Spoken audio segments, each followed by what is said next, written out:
Time now for the Staci and Hutch Say Too Much podcast. Hide the children. Where, you guessed it, the dynamic afternoon duo say way too much. I won't shave armpits. Does it hurt when it grows back? If there's any ingrown situations, Yeah. that can be very painful. No, seriously, that was way too much. Pit stains. I think they're sexy in certain situations. So if you're still listening, here they are to start the pod. Why, I never. Staci and Hutch. Yay! Here It's we the are. podcast. I'm excited for this one. Whoa. Am I echoing? No, that's me. No, wait. No, It might be me. no. Oh, yeah. Turn your speaker off. That's Yep. what you have to do. You know, Crisco leaves it on during the Oh, day. does he? I don't know what he's doing. Okay. You good? I'm good now. Sorry. John O'Sullivan is joining us. Yay! Hello. Last time we had you on our podcast was at the State Fair Mm-hmm. many Hello. years ago. I think it was the first State Fair that came back after Yeah. COVID. I mean, it all blends together. For me, the 2021. state fairs, I right? know. Yeah. I don't think I've been there as a patron ever. I know, right? Well, you guys have the weird gerbil cage there as well of everyone watching. Yeah. how it works. It is. It is strange. It's such a weird. Every time we go back, we get used to it finally by the last day, Mm-hmm. and then we're gone. So So we're it's like, time to pack up. But You yeah, make it's, me feel good because when you see me, you've waved to me before, and I get to feel like a baller. So We know see you that walk by, guy. we're like, He's "Hey." the 1 minute tour guy. he is a friend of the show. He does 1 minute tours.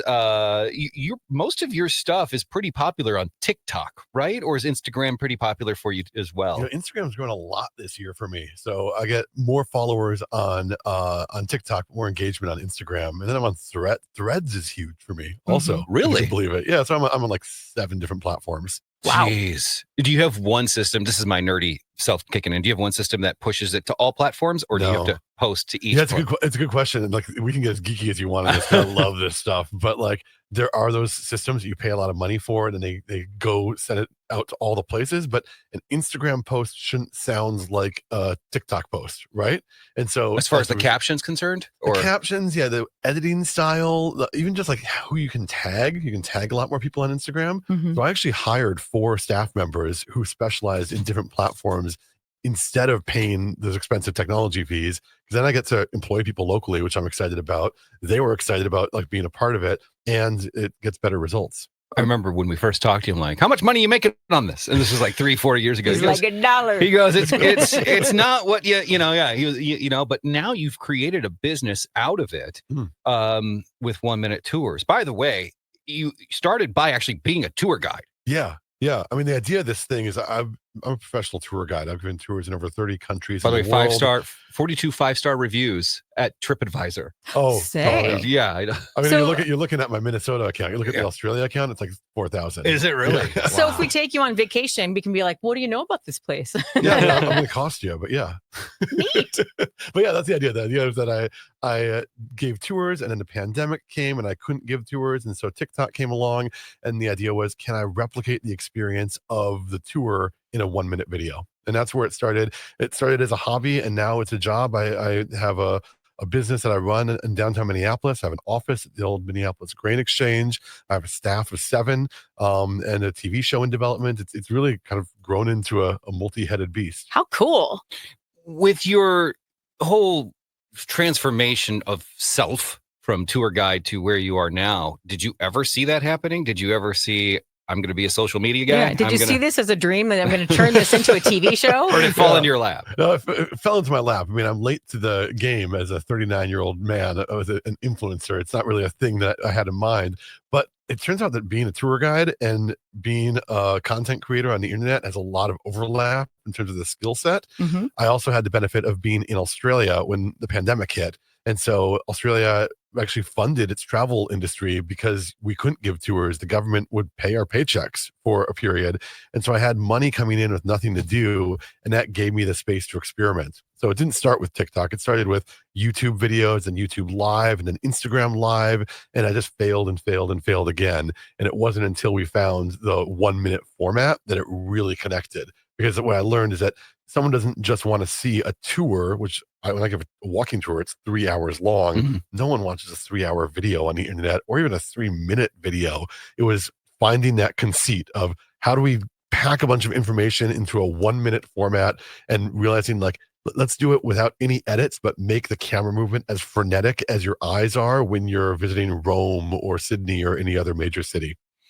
It's funny because this guy has become a celebrity. He won't admit it. We were at last time I saw you, I think, was Valley Scare. Oh yeah. We were out there, and there's people at this table. They kept pointing. It was That's me. him. That's the guy. It was me and him talking. I'm like, oh, great, more listeners. Oh, I'm being recognized again. God, here we go. And they keep pointing, and then finally they come up. You're like, you're the 1 minute tour guy, and I'm like, I'm just gonna take my food. I'm gonna grab my food. And go. Come on, man. You're Yeah, billboards stop everywhere. it. No, Yeah, no. not social media, but funny. it was funny. I mean, and you've had a lot of people probably come up to you on the streets, and I mean, one of your videos is the governor says to you, "I watch your stuff." Yeah. You know, and That so must have been a cool moment, like the governor. You know what's so strange about that moment? So it was the governor's pheasant hunting opener, which is operated by the Department of Natural Resources. They invited me, and Governor Walz shows up, and he gave me, the friendly, folksy politician handshake that I think if you've met a politician, you've seen. And I thought, okay, he has no idea. And then we're talking, and he starts referencing specific videos of mine that I liked, that he liked. And it just blew me away that, oh no, this guy actually is on follows TikTok. your stuff. Yeah, and now his daughter is all over TikTok now. She's blown up, and I'm like, oh, this was it. It was his daughter telling him about it, I bet. Maybe. When it comes to picking content, you're very obviously Minnesota. When you started here, you were very Minneapolis, St. Paul focused. Then you became Minnesota focused, and moving out from there. Do you find there's a lot of interest in the Midwest from people outside of the Midwest and what we do and kind of how we do it? Where are your views coming from, and who's really into it? I mean, there sure should be interest from outside the Midwest, but there isn't, and I'm looking to change that. What we have right now is the viewership I get is very local, but I think that's because of a bit of cultural elitism that happens over on the coasts. Yeah. In fact, not only do they not pay attention to our stories, they also call us flyover country, and they'll come out here to do a story on Minnesota, one of the big networks and stuff, and they'll go back again. And that's kind of one of the reasons I do what I do. I mean, I don't need to tell you guys, it's not an easy time to be working in the media right now. I mean, people are losing jobs left and right. And I think one of the things that is a result of that is that we don't get our stories told as much. And so the Midwest has an incredible story. Minnesota, like, not only do we have tens of thousands of years of history here, when you look at the Dakota history, you have French fur traders, you have Hmong people, you have this whole Somali diaspora calling this place home. There is so much to be proud of and thump our chest about, but we are quiet about it, maybe out of like a Scandinavian cultural heritage. Very stoic. Right? I mean, you talk to someone from Philly and they won't shut up about how they're from Philly, right? And here we are, like, just being mild. It's like a lack of a permission structure to be proud of where we're from. Yeah. We just are going to watch the Vikings lose again, and then we're going to move on and be sad about it and not talk about it that much. And that's what I'm trying to change on what I do, is like make people get excited about where they're from. When it comes to expanding yourself, which is what you're trying to currently do with your newest television show, Hidden Middle, you had to start with a Kickstarter campaign to fund this thing. Yeah. Don't take this question the wrong way. Is that a moment where it's hard for you to ask people for money when it's something that's your passion project? Not embarrassing, but is it something that you're just like, man, I got to ask people from, because funding something yourself is super hard. And Kickstarter's a great way because, Staci was explaining too, like, if you don't reach the goal, then at least people get money back, so it's not like you're losing an investment if you do it. Was it hard to start that or want to do that? Or you're like, I'm going to throw it out there and I don't care? A little bit more. I didn't care because I'm a business owner and have been for a while. And I've been used to talking about things that people are uncomfortable with, like money, for a while. To me, it was strategically really important because, to be honest, it seems like a lot of money. It is. Like, I raised $65,000 off Kickstarter, and that is not a small 2-3 amount. weeks, right? Like, yeah, it was a 5-week campaign. But most of it came in the last 2 weeks. But the thing about it is, like, it costs a lot of money to make a TV show. Like, our budget is like close to $500,000 for this thing, and so this is only part of it. But it was really important that we do it because you said I had to go off crowdfunding. I didn't actually. I could, like, TPT does great content over here in this building right here, KSTP. Great television content. To me, the interesting opportunity was to demonstrate to traditional media, hey, there's a whole world of audience out here that are really fired up about this. And in the end, we got almost 1,000 backers to give an average of $71 per person. And to me, that tells a story that, like, there is an unmet need in terms of media creation in this space. And now I can go to traditional publishers and distributors and say, look, this is evidence right here. And those people who gave the money, they are part of it as well. So we have an advisory board of people who gave a certain amount. They're going to come on Zoom meetings and be a part of the process. Some of the backers are going to be sitting in editing sessions, and most of the people who gave will be at our premiere. We're going to do an in-person premiere in May, and it's going to be a whole celebration. You take Venmo. I need to be at the premiere. Yeah, come on. I was like, real quick. I was at home and I was like, I want to back it. And my computer wouldn't let me. That's because I had a pop-up blocked. So now I'm like, okay, now I get it. Yeah, let's talk. I can be on one of those billboards and let's get you over. Okay, then we'll do that. Yeah, we'll exchange billboards for. So let's talk about Hidden Middle, what it is, how it's going to come about. Have you started producing the first episode? Yeah. 2 episodes? How many episodes are you in? We're doing a 6-episode first season. We're in the middle of our pilot right now. And this is one of the also great things about self-financing it, is that we can give it the creative space it needs to grow. The idea of the show, the conceit, is that it's basically 6 degrees of separation for geeks. And so it's like the first episode we're working on is, how is the Mall of America connected to nude John Lennon? I did see that little promo for that. Right. And so that Really? It's in the Kickstarter thing, and I'm like, how is that connected? So I'll spoil it for you for a reason. So the connection is that the Beatles played in Minnesota, and they played at Met Stadium. Met Stadium became the Mall of America. Right. And when they went there, the equipment manager for the Twins and the Vikings said that they were really interested in the sauna, which was in the locker room, and they used the sauna. And so we're going to track down the exact spot where they used the sauna, and hypothesize that maybe he was nude there. That's the conceit of the episode from a superficial standpoint. It's a fun parlor trick to connect these things. Yeah. But the deeper connection here is, how is the way that we have changed how we consume music from Beatlemania onto Taylor Swift? How is that paralleled with the way that we have changed our shopping habits from main streets onto shopping malls onto Etsy nowadays? And that's there's an interesting hidden middle between those at a deeper level. And so we get people in with the clickbait, and then once they're there, then we make them think and have a head scratcher. Wow. Where in the Mall of America was the sauna? We're working on it right now. Actually, I'm working with the Northwest Architecture Archives, which is a reference library at the U of M that stores architectural documents. And we can't find the original blueprints from Met Stadium, but we potentially have access to the demolition documents from when it was taken down. So we're working on getting as accurate as we can. That's part of the story that we're working to tell. Yeah, that's so interesting. Crazy. It's one of those things where you're like, I would have never even thought of that idea to do that. Other episodes obviously are going to be coming out. How do you determine where this goes? What streaming platform? What, when you And sell what your this subject's thing, going to be. Yeah. Sure. I mean, that's one of the other cool things about self-financing is we're figuring it out in real time. I can't tell you about them, but I've had really interesting meetings in the last few weeks as we figure out, can this thing be on a Hulu, or can it be on a traditional media publisher locally here? Does this need to be a Minnesota only thing, or can this have global distribution? Should it be just on a streaming platform, or is it a traditional broadcast thing? Those are all super interesting things that will inform the kind of show that we make. Yeah. Right. And so it's ask me in a few months, I'll be able to tell you more. I say get an elevator pitch for Netflix. It's going all the way, baby. It's all, and they pay. Right? They're raising rates now, so they did great. Then they raised their prices. What? So when you decide, I'm going to do social media, I'm going to do the 1-minute tours, I'm going to do this, I'm going to do that, how do you do your research? What does that go for? Or are you just really smart that you've heard stories and you know which one to do? I think it's a bit of experience coming in as a tour guide. Like my job as a tour guide, I used to be on a bus with a microphone, bringing people through Berlin and talking about the history of Berlin. And you can't get that deep into the subject because, number one, you're on a bus going somewhere. And number two, everyone wants an entry level to it. And so for me, it's knowing what's the thing I can say that will just give you enough in 1 minute to make you interested, and then what's visually going to work. It's not just about the content. I have to be in a place that has an interesting backdrop where I can move the camera around a lot. And it's usually typically one shot. It's always one shot. That's one of the things about being on a tour. Is how many takes? Edits. I've gotten pretty good at it now.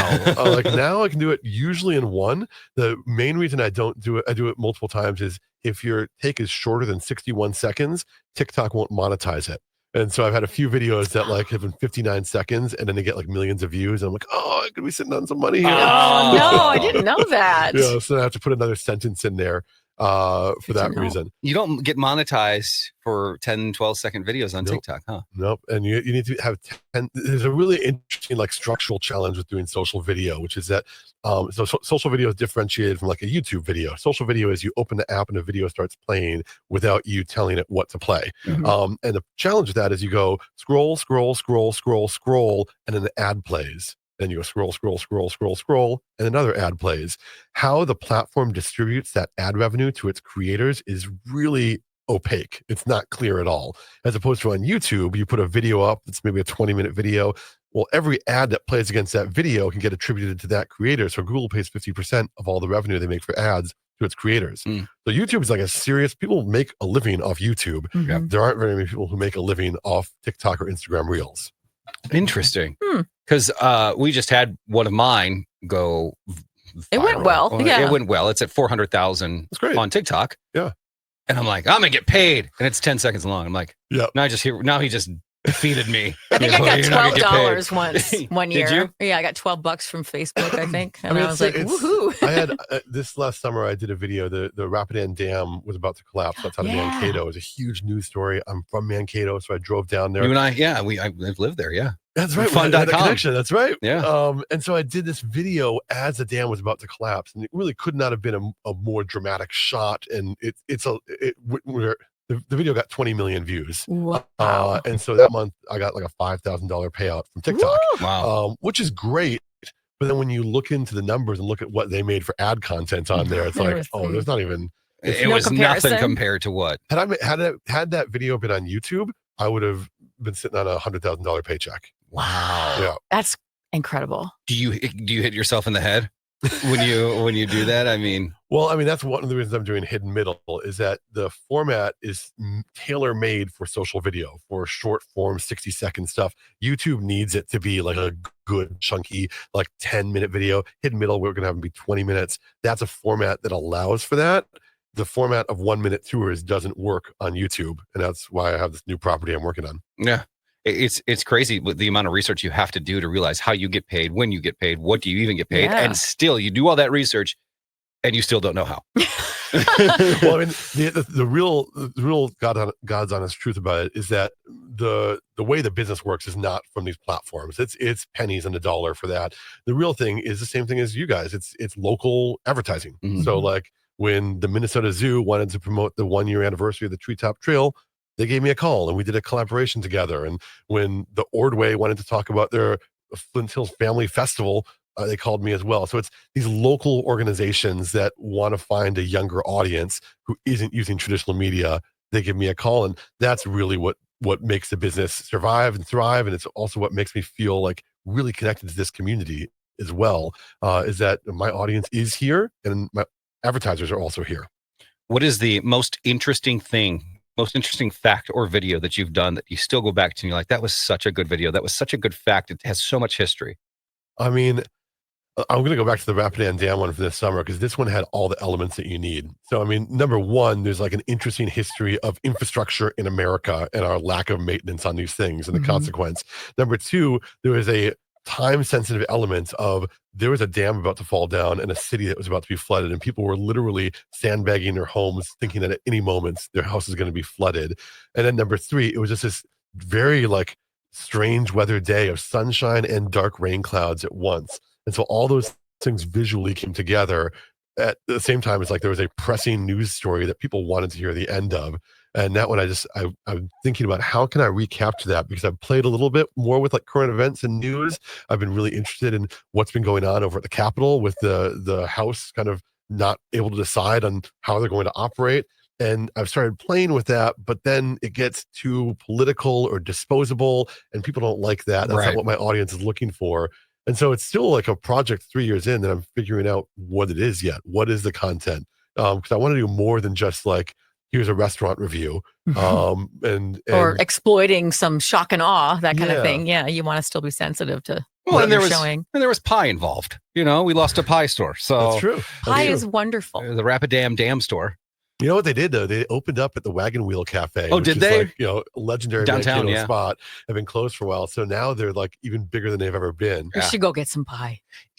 I don't want to say anything if they see this. The pie to me wasn't as, Yeah, but it's pie. You shut your mouth. How dare you? It's pie. Mankato hosted you for so long. I know. Mankato treated me well for almost 13 years, but I don't know. Maybe I didn't have the right pie. You probably ordered something terrible. I probably ordered the dumbest pie ever. I You probably probably ordered did. a quiche. Ugh. But no, like I was there once. It was very small. Smaller almost than this room, and they filled it with booths. Yep. But you were probably just feeling a little anxious about your pies. Well, here's what happens is when you hype something up so much. Yeah, it's too much. Yellowstone Yep. and other TV shows That's why or whatever. when it gets overhyped, I don't even do it. And then you go there and like, well, what's the hype about? Yeah. It's it does It's that. too much hype. One of the things when you get outside of the metro, you get these small communities. And my story for Rapidan Dam here is I brought my wife there a few years back, and the owner was a well-known member of the community, and he passed away after a long illness on the day that we were having pie there. And Aw. so my wife and I were just chatting with the waitress, and like there was like a bit of a thickness in the air, and the waitress self-identified it and came up to us and said, "Oh, just so you know, here's what happened today." And we said, "Oh my gosh, I'm so sorry." And there was almost like this moment where she said, if you want to come to the funeral, it's going to be this day, and everyone's going to be coming there, and we'd love to see you. We're going to be hanging out, having pie here for a bit if you want to stay. And it was like, it felt like Family. Yeah, it felt like a It's sort of family. sweet. I didn't know Yeah. these people at all, but that's kind of what you feel when you get to smaller town Minnesota out here, is this sense of community, and that's what people love about when they talk about the Dam store. The burgers are good, the pies are fine, but the real thing that you get there that you miss so often in bigger cities is a sense of community. Yeah. It's super interesting, the whole story of that area and what happened, and so yeah, I enjoy watching the videos all the time, and I'll just scroll and they'll just keep doing this and see Thanks. old ones and all that stuff. So what can we expect? What do we do? How do we look for Hidden Middle when it comes out? When's your projected date? What's going on with that? So hiddenmiddle.com is the website where people can see the trailer, and they can still go to the Kickstarter right now. We have late pledges enabled, which gets you access to get a ticket for the premiere. So you guys can hop on there. There you go. Sure. In the meantime, I post a video every single day on 1 Minute Tours. So it's all spelled out like with letters, 1 Minute Tours on whatever platform you use. Every day, Yep, every day. Monday through Sunday. Yep. Well, currently 5 days a week, Okay. but we're going back up to 7 days soon. Hidden Middle had to take a little bit of a step back. I got it. Yeah, Do you there ever say, "Gosh, I don't know what to do today"? No. You figured that. Right You'd now, say we're, no. we're currently have a bank having me through to April, so we've got wow. videos through April right now. So we might be doing a double up and doing 2 videos a day. So you have a bank of videos already shot. Yeah. Okay. Yeah. See, the whole working ahead thing. We should think about Is that. it, yeah, right. Is it hard to have a whole bank of videos up, especially when the seasons change? And, Yeah, and you're yeah, just yeah. like, wait, I should have posted this in Yep. the summer because now it's going to look weird. Yep. I have a staff member actually. Her name's Andrea, and she is helping me with that. We're like, we need to get these winter videos up before the end of winter. Right, yeah. Because there's all these ones in the frigid cold. that, Yeah. it doesn't work as well. I mean, I don't think anyone would have an objection if they just think about it for 2 seconds. Well, of course I need to have a bank to make this thing work. But there's like a little sense of like, I don't know, behind the curtain-ness of like, no, I'm really here at this time in this place. And I'll let people think that. Yeah, exactly. Yeah, exactly. Well, there you go. We can't wait to see more of that and see what happens with Hidden Middle. If people want to find you, how do they do that? 1 Minute Tours is the tag on socials. So just look me up on All there. socials. It's 1 Minute Tour. Yep, 1 Minute Tours on all of them. There you go.